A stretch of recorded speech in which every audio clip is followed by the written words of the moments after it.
other one will come in and stand on that one's back. And they will stand on top of each other, which is called laddering. So they will ladder on top of each other. So if Shiloh has 10 members in his family, we'll have 5 sitting on the cactus. And then we will have 5 that go out around the desert and start pushing food to the group of hawks that are up here. And as, let's say, a snake comes, then the first Harris hawk will jump down, it will kill a snake. And then if we get a jackrabbit that would come, then we may have 2 hawks that jump off because a jackrabbit is really, really cool to watch.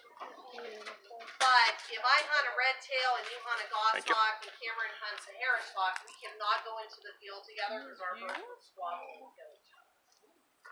So it's much more ready. You just hear them. Yeah. Does anybody know what kind of owl?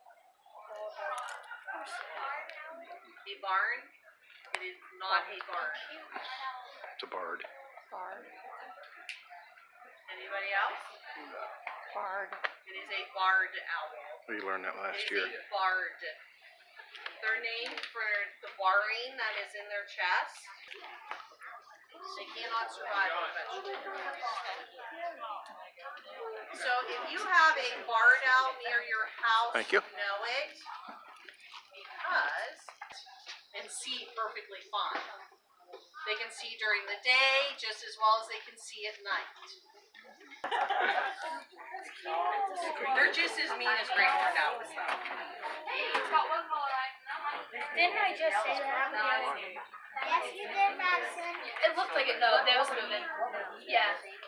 It's all a balance that Mother Nature has. We have to really pay attention to that balance. Thank you.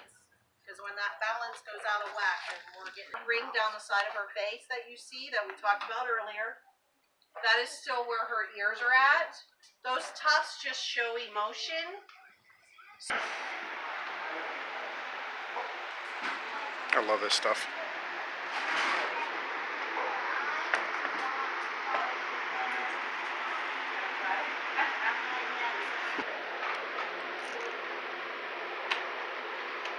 Boy, this has gotten Murray